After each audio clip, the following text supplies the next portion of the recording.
Hello everyone. आज की कहानी है पत्नी ने किया समझौता।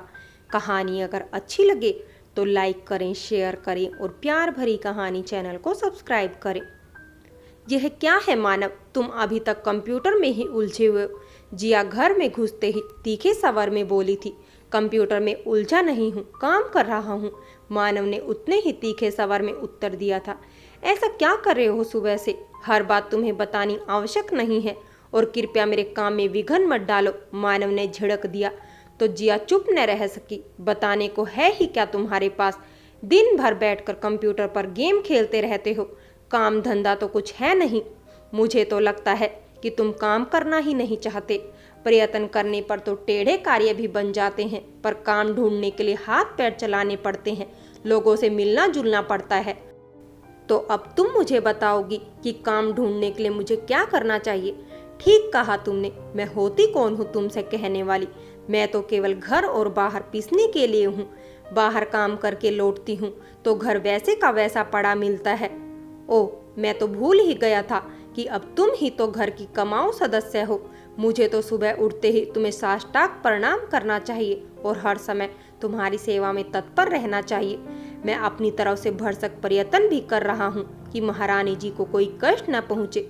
फिर भी कोई कोर कसर रह जाए तो क्षमा प्रार्थी हूँ। मानव का व्यंग पूर्ण स्वर सुनकर छटपटा गई थी जिया। क्यों इस प्रकार शब्द बाणों के प्रयोग से मुझे छलनी करते हो मानव? अब तो यह तनाव मेरी सहन शक्ति को चुनौती देने लगा है। जिया रो पड़ी थी। यह क्यों नहीं कहती कि बेकार बैठे निखट्टू पति को तुम सह नहीं पा रही हो? दिन पर दिन कटखनी होती जा रही हो। क्रोधित स्वर में बोल मानव घर से बाहर निकल गया था। जिया अकेली बिसुरती रह गई थी। माता पिता को आपस में तू मैं करते देख दोनों बच्चे टिंकू और पिंकी अपनी किताबें खोलकर बैठ गए थे और कनखियों से एक दूसरे को देखकर इशारों से बातें कर रहे थे। शीघ्र ही इशारों का स्थान फुसफुसाहटों ने लिया था। मम्मी बहुत गंती है। घर में घुसते ही पापा पर बरस पड़ी। पापा कितना भी काम करे, मम्मी उन्हें चैन से रहने ही नहीं देती। पिंकी ने अपना मत व्यक्त किया। मम्मी नहीं, पापा ही गंदे हैं। घर में काम करने से कुछ नहीं होता। बाहर जाकर काम करने से पैसा मिलता है और उसी से घर चलता है। मम्मी बाहर काम ना करे तो हम भूखे मर जाएंगे। टिंकू ने प्रतिवाद किया तो पिंकी उस पर झपट पड़ी थी और 2-4 थप्पड़ भी जमा दिए थे। फिर तो ऐसा महाभारत मचा कि दोनों के रोने बिलखने पर ही समाप्त हुआ था। कोहराम सुनकर जिया दौड़ी आई थी। वह पहले से ही भरी बैठी थी। उसने दोनों बच्चों की धुनाई कर दी और उसका कंदन धीरे धीरे सिसकियों में बदल गया था।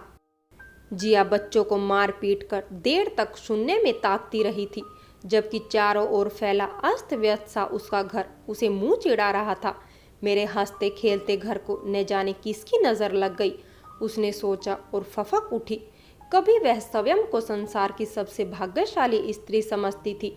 आर्थिक मंदी के कारण 6 माह पूर्व मानव की नौकरी क्या गई। घर की सुख शांति को ग्रहण ही लग गया था। वहीं से प्रारंभ हुआ था उनकी मुसीबतों का सिलसिला। 80,000 प्रतिमाह कमाने वाले व्यक्ति के बेरोजगार हो जाने का क्या मतलब होता है, यह मानव को कुछ ही दिनों में पता चल गया था। जो नौकरी जिया ने शौकिया प्रारंभ की थी, इस आड़े वक्त में वही जीवन संबल बन गई थी। न चाहते हुए भी उसे अनेक कठोर फैसले लेने पड़े थे। उच्च वर्गीय पोश इलाके के 3 शयन कक्ष वाले फ्लैट को छोड़कर वे साधारण सी कॉलोनी के 2 कमरे वाले फ्लैट में चले आए थे। पहले खाना बनाने, कपड़े धोने तथा घर व फर्नीचर की सफाई, बर्तन धोने वाली अलग अलग नौकरानियां थी, पर अब एक से ही काम चलाना पड़ रहा था। नई कॉलोनी में 2 कारों को खड़े करने की जगह भी नहीं थी। ऊपर से पैसे की आवश्यकता थी, अतः एक कार बेचनी पड़ी थी। सबसे कठिन निर्णय था टिंकू और पिंकी को महंगे अंतर्राष्ट्रीय स्कूल से निकालकर साधारण स्कूल में डालने का। जिया और मानव ने बच्चों को यही समझाया था कि पढ़ाई का स्तर ठीक न होने के कारण ही उन्हें दूसरे स्कूल में डाल रहे हैं। पर जब एक दिन टिंकू ने कहा कि वह माता पिता की परेशानी समझता है और अच्छी तरह जानता है कि वे उसे महंगे स्कूल में नहीं पढ़ा पाएंगे, तो मानव सन्न रह गया था। जिया के मुंह से चाहकर भी कोई बोल नहीं फूटा था। इस तरह की परिस्थिति में संघर्ष करने वाला केवल उनका ही परिवार नहीं था। मानव के कुछ अन्य मित्र भी वैसी ही कठिनाइयों से जूझ रहे थे। वे सभी मिलते जुलते एक दूसरे की कठिनाइयों को कम करने का प्रयत्न करते। इस तरह हंसते बोलते बेरोजगारी का दंश कम करने का प्रयत्न करते थे। अपनी ओर से जिया स्थिति को संभालने का जितना भी प्रयत्न करती उतनी ही निराशा के गर्त में गिरती जाती थी। पूरे परिवार को अजीब सी परेशानी ने घेर लिया था। बच्चे भी अब बच्चों जैसा व्यवहार कहाँ करते थे। पहले वाली नित नई मांगों का सिलसिला तो कब का समाप्त हो चुका था। जब से उन्हें महंगे अंतर्राष्ट्रीय स्कूल से निकालकर दूसरे मध्य वर्गीय स्कूल में डाला गया था, वे नए मित्रों की बात करते थे और नए ही स्कूल की छोटी मोटी घटनाओं का जिक्र ही करते थे। जिया को स्वयं पर भी गलानी हो आई थी। बिना मतलब बच्चों को धुनने की क्या आवश्यकता थी। न जाने उनके कोमल मन पर क्या बीत रही होगी। भाई बहनों में तो ऐसे झगड़े होते ही रहते हैं। कम से कम उसे तो अपने होश नहीं खोने चाहिए थे, पर नहीं, वह तो अपनी झल्लाट बच्चों पर ही उतारना चाहती थी। जिया किसी प्रकार उठकर बच्चों के कमरे में पहुंची। टिंकू और पिंकी अब भी मुंह फुलाए बैठे थे। जिया ने दोनों को मनाया, पुचकारा, मम्मी को माफ नहीं करोगे तुम दोनों। बच्चों का रुख देखकर जिया ने झटपट क्षमा भी मांग ली थी। अब हमारा क्या होगा मम्मी, वह रोते हुए अस्पष्ट स्वर में बोली थी। क्या होगा, क्या मतलब, और ऐसी बात तुम्हारे दिमाग में आई कैसे? पापा की नौकरी चली गई मम्मी, अब आप उन्हें छोड़ दोगी ना? पिंकी ने भोले स्वर में पूछा था। क्या, किसने कहा यह सब? न जाने कहाँ उल जलूल बातें सोचते रहते हो तुम दोनों। जिया ने टिंकू और पिंकी को झिड़क दिया था, पर दूसरे ही क्षण दोनों बच्चों को अपनी बाहों में समेटकर चूम लिया था। हम सब का परिवार है यह, ऐसी बातों से कोई किसी से अलग नहीं होता। हम सब का बंधन अटूट है। पापा की नौकरी चली गई तो क्या हुआ, दूसरी मिल जाएगी। तब तक मेरी नौकरी में मजे से काम चल ही रहा है। कहाँ काम चल रहा है मम्मी? मेरे सभी मित्र यही कहते हैं कि अब हम गरीब हो गए हैं, तभी तो प्रगति इंटरनेशनल को छोड़कर हमें मॉडर्न स्कूल में दाखिला लेना पड़ा। टाइगर हाइट्स छोड़कर हमें जनता अपार्टमेंट के छोटे से फ्लैट में रहना पड़ा है। टिंकू उदास स्वर में बोला था तो जिया सन रह गई थी। ऐसा नहीं है बेटे, तुम्हारे पुराने स्कूल में ढंग से पढ़ाई नहीं होती थी, इसलिए उसे बदलना पड़ा था। जिया ने समझाना चाहा था, पर अपने स्वर पर उसे स्वयं ही विश्वास नहीं हो रहा था। बच्चे छोटे अवश्य है, पर उन्हें बातों में उलझाना बच्चों का खेल नहीं था। कुछ ही देर में बच्चे अपना गृह कार्य समाप्त कर खा पी कर सो गए थे, पर जिया मानव की प्रतीक्षा में बैठे ऊँघने लगी थी। रात के 11 बज गए तो उसने मोबाइल उठाकर मानव से संपर्क करने का प्रयत्न किया था। घर से रूठ कर गए हैं तो मनाना तो पड़ेगा ही, पर नंबर मिलाते ही घंटी बजी। देखा तो महाशय फोन यहीं छोड़ गए हैं। इतना गैर जिम्मेदार तो मानव कभी भी नहीं थे। क्या बेरोजगारी मनुष्य के व्यक्तित्व को इस तरह बदल देती है? कब तक आंखें पसारी बैठी रहे वह? मानव के लिए कल ऑफिस भी जाना है। इसी ऊहापोह में कब उसकी आंख लग गई पता ही नहीं चला। दीवार घड़ी में 12 घंटों का सवर सुनकर वह चौंक कर उठ बैठी थी। घबराकर उसने मानव के मित्रों से संपर्क साधा था। कौन? चमेली। जिया ने मानव के मित्र अशोक के यहाँ फोन किया तो फोन उसकी पत्नी चमेली ने उठाया था। हाँ जिया, कहो कैसी हो? सॉरी चमेली, इतनी रात गए तुम्हें तकलीफ दी। शाम 6 बजे के गए हुए मानव अभी तक घर नहीं लौटे हैं।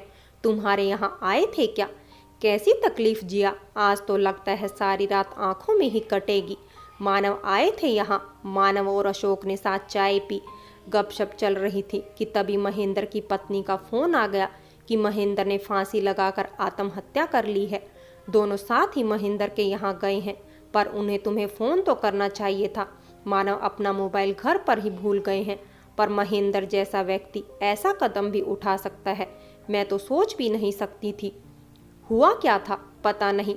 अशोक का फोन आया था कि महेंद्र और उसकी पत्नी में सब्जी लाने को लेकर तीखी झड़प हुई थी।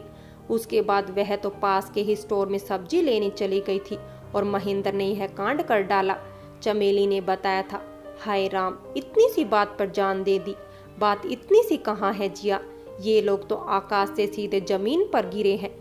छोटी सी बात भी इन्हें तीर की तरह लगती है, पर इन्होंने एक दूसरे का सहारा देने के लिए संगठन बनाया हुआ था। कैसा संगठन और कैसा सहारा? जब अपनी ही समस्या नहीं सुलझती तो दूसरों की क्या सुलझाएंगे?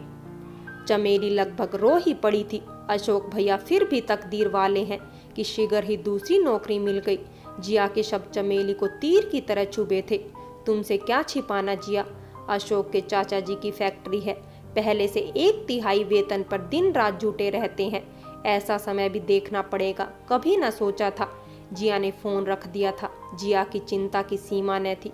इतनी सी बात पर महेंद्र ने यह क्या कर डाला। अपनी पत्नी और बच्चों के बारे में भी नहीं सोचा। जिया पूरी रात सो नहीं सकी थी। उसके और मानव के बीच भी तो आए दिन झगड़े होते रहते हैं। वह तो दिन भर ऑफिस में रहती है और मानव अकेला घर में। उससे आगे तो वह सोच भी नहीं सकी और फफक कर रो पड़ी थी। मानव लगभग 10 बजे घर लौटे थे। यह क्या है, कल 6 बजे से घर से निकलकर अब घर लौटे हो, एक फोन तक नहीं किया। जिया ने देखते ही उल्हाना दिया था। क्या फर्क पड़ता है जिया, मैं रहूं या ना रहूं, तुम तो अपने पाँव पर खड़ी हो। ऐसी बातें मुंह से फिर कभी मत निकालना, और किसी का तो पता नहीं, पर मैं तो जीते जी मर जाऊंगी। जिया फफक उठी थी। यह संसार ऐसे ही चलता रहता है जिया। देखो ना, महेंद्र हमें छोड़कर चला गया, पर संसार अपनी ही गति से चल रहा है। न महेंद्र का जाने का दुख और न ही उसके लिए किसी की आंखों में 2 आंसू। मानव रो पड़ा था। पहली बार जिया ने मानव को इस तरह बेहाल देखा था। वह बच्चों के सामने ही फूट फूट कर रो रहा था। जिया उसे अंदर ले गई थी। टिंकू और पिंकी आश्चर्यचकित खड़े रह गए थे। तुम दोनों यहीं बैठो, मैं चाय बना लाती हूँ। जिया हैरान परेशान सी बच्चों को बालकनी में बिठाकर मानव को सांत्वना देने लगी थी। वह नहीं चाहती थी कि मानव की इस मनोस्थिति का प्रभाव बच्चों पर पड़े। ऐसा क्या हो गया जो महेंद्र हद से गुजर गया। पिछले सप्ताह ही तो सहपरिवार आया था हमारे यहाँ। इतना हंसमुख और मिलनसार व्यक्ति अंदर से इतना उदास और अकेला होगा, यह भला कौन सोच सकता था। जिया के स्वर में भय और अविश्वास साफ झलक रहा था। उत्तर में मानव एक शब्द भी नहीं बोला था। उसने जिया पर गहरी दृष्टि डाली थी और चाय पीने लगा था। महेंद्र की पत्नी और बच्चों का क्या होगा, जिया ने पुनः प्रश्न किया। वह अब भी स्वयं को समझा नहीं पाई थी। उसके पिता आ गए हैं, वह ही दोनों को साथ ले जाएंगे। पिता का अच्छा व्यवसाय है, मेवों के थोक व्यापारी है। वह तो महेंद्र को व्यापार संभालने के लिए बुला रहे थे, पर यह जिद ठाने बैठा था कि पिता के साथ व्यापार नहीं करेगा। जिया की विचार श्रृंखला थमने का नाम ही नहीं ले रही थी। महेंद्र की पत्नी अंजलि अक्सर अपनी पुरातन पंथी ससुराल का उपवास किया करती थी। पता नहीं उन लोगों के साथ कैसे रहेगी। उसके दिमाग में उथल पुथल मची थी। कहीं कुछ भी होता था तो उसके निजी जीवन से कुछ इस प्रकार जुड़ जाता था कि वह झटपटा कर रह जाती थी। मानव भी अपने माता पिता की इकलौती संतान है। वे लोग उसे बार बार अपने साथ रहने को बुला रहे हैं। उसके पिता बेंगलोर के जाने माने वकील है, पर जिया का मन नहीं मानता। न जाने क्यों उसे लगता है कि वहां जाने से उसकी स्वतंत्रता का हनन होगा। धीरे धीरे जीवन ढर्रे पर आने लगा था। केवल एक अंतर सा आ गया था। अब जिया ने पहले की तरह कटाक्ष करना छोड़ दिया था। वह अपनी ओर से भरसक प्रयास करती रहती कि घर की शांति बनी रहे। उस दिन ऑफिस से लौटी तो मानव सदा की तरह कंप्यूटर के सामने बैठा था। जिया, इधर आओ, उसने बुलाया था। वह जिया को कुछ दिखाना चाहता था। यह तो शुभ समाचार है। कब हुआ यह साक्षात चमत्कार? तुमने तो कुछ बताया ही नहीं। जिया कंप्यूटर स्क्रीन पर एक जानी मानी कंपनी द्वारा मानव का नियुक्ति पत्र देखकर प्रसन्नता से उछल पड़ी थी। इतना खुश होने जैसा कुछ नहीं है। एक तो वह आधे से भी कम वेतन देंगे, दूसरे मुझे बेंगलोर जाकर रहना पड़ेगा। यहाँ नोएडा में उनका छोटा सा ऑफिस है अवश्य, पर मुझे उनके मुख्यालय में रहना पड़ेगा। यह तो और भी अच्छा है। वहाँ तो तुम्हारे माता पिता भी हैं। उनकी तो सदा से ही यही इच्छा है कि हम सब साथ रहें। मैं सोचता हूँ कि पहले मैं जाकर नई नौकरी ज्वाइन कर लेता हूँ। तुम टिंकू और पिंकी के साथ कुछ समय तक यहीं रह सकती हो। नहीं, न मैं अकेले रह पाऊंगी और न ही टिंकू और पिंकी। सच कहूँ तो यहाँ दम घुटने लगा है मेरा। मेरे मामूली से वेतन में 6-7 महीने से काम चल रहा है। तुम्हें तो उससे 2 गुना वेतन मिलेगा। हम सब साथ चलेंगे। टिंकू और पिंकी सुनते ही प्रसन्नता से नाच उठे थे। उन्होंने दादा दादी के घर में अपने कमरे भी चुन लिए थे। मानव के माता पिता तो फोन सुनते ही झूम उठते वर्षों बाद कोई शुभ समाचार सुनने को मिला है। उसकी माँ भरे गले से बोली थी और आशीर्वादों की झड़ी लगाती थी। पर तुम्हारी स्वतंत्रता का क्या होगा? फोन रखते ही मानव ने प्रश्न किया। इतनी स्वार्थी भी नहीं हूँ मैं कि केवल अपने ही संबंध में सोचूं। तुमने साथ दिया तो मैं भी सबके खिले चेहरे देखकर समझौता कर लूंगी। समझौता? इतने बुरे भी नहीं हैं मेरे माँ बाप। आधुनिक विचारों वाले पढ़े लिखे लोग हैं और मुझसे अधिक मेरे परिवार पर जान छिड़कते हैं। इतना कहकर मानव ने ठहाका लगाया तो जिया को लगा कि इस खुशनुमा माहौल के लिए कुछ बलिदान भी करना पड़े तो वह तैयार है। फ्रेंड्स, कहानी अगर अच्छी लगी हो तो लाइक करें, शेयर करें और प्यार भरी कहानी चैनल को सब्सक्राइब करें।